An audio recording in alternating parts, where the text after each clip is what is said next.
trick. Okay, here's where we get to general relativity. Instead of considering this time-space just as a diagram, consider it as something which has a reality, a physical reality. There's something called space-time. So it's not just a convenient way of representing something, but there's a reality to something called space-time. Imagine further that the way that space and time are connected to each other, the way that they're wired to each other, is not the same way that, let's say, space is wired in such a way that you have, let's say, 3 directions, and it doesn't matter which way you choose your directions. But space and time are wired in a funny way so that there's some kind of warping to their connection.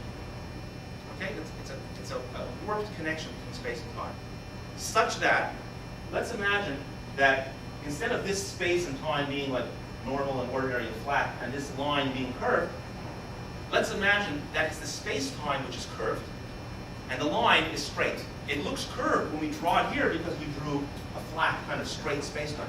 But if we would have drawn space-time the way it really is, in this warped, curved way, we would see that this world line was actually a straight line. It's what we call geodesic.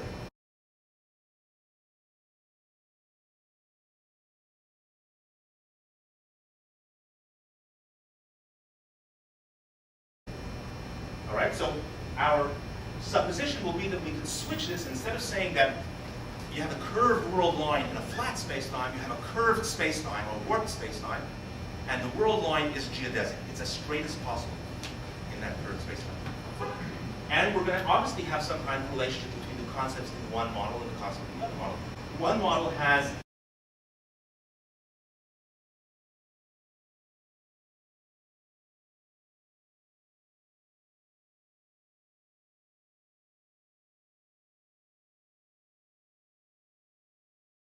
our extended law of inertia.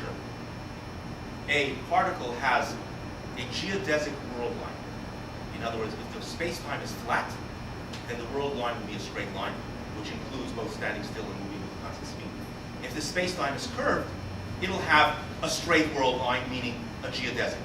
And the curvature of that world line, when you look at it in the other picture, is basically the acceleration. If you're looking at it from the flat space-time picture and you think it's curved and it has an acceleration, if you're in the curved space-time picture, you say it's a straight world line. Now, what would you say about a particle that has a straight world line? You would say there's no acceleration. There's no forces acting on it. Okay? So, if there is a particle which has a curved world line, such that that curved world line is a geodesic of this curved space-time, you would consider that there's no forces acting on it. What will happen to a particle in this curved space-time? It should have a straight inertia world line. A straight line inertial world line in a curved space-time means it will accelerate. So this model says that if I stick a particle in a curved space-time, it'll accelerate.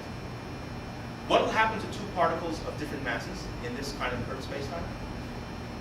Will they accelerate the same or different? The same. Why the same? Okay, anybody else? I didn't say anything about masses here. I'm talking about a curved space-time. It's all going to be a straight line. The world line will be a straight line. It doesn't, who cares what the mass is? Who cares what color eyes it has? I mean, it's irrelevant. There's a space-time. It has a certain curvature. It has a well-defined geodesic. There's only one straightest line. And that's what the world line will be. And given the world line, you can then determine what will be the speed, what will be the acceleration of this particle. But we don't say that it's accelerating. We just say, well, of course, this is what happens because the space-time is curved. So what else do you expect should happen? So we don't need to postulate a force. Now, this, of course, we just saw is a property of what force that we encounter every day, that it doesn't depend on the masses. Gravity.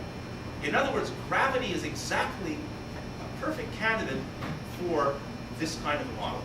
Instead of talking about a theory in which matter energy gives rise to a gravitational force that pulls things towards it, we can throw out that whole concept, that whole idea, and just talk about matter energy giving rise to curvature of space-time. And in that curved space-time, particles, of course, have geodesic world lines.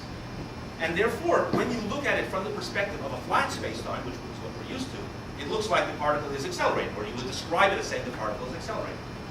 So we've gotten rid of the whole picture of gravity as a force, and we now have a theory of matter energy warping space-time.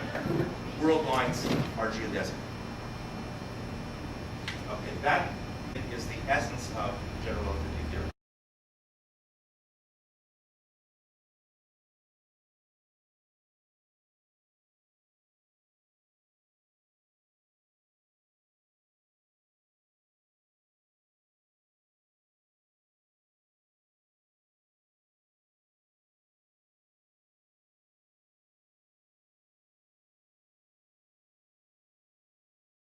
Now, what strange property would you notice about particles in this kind of a curved spacetime?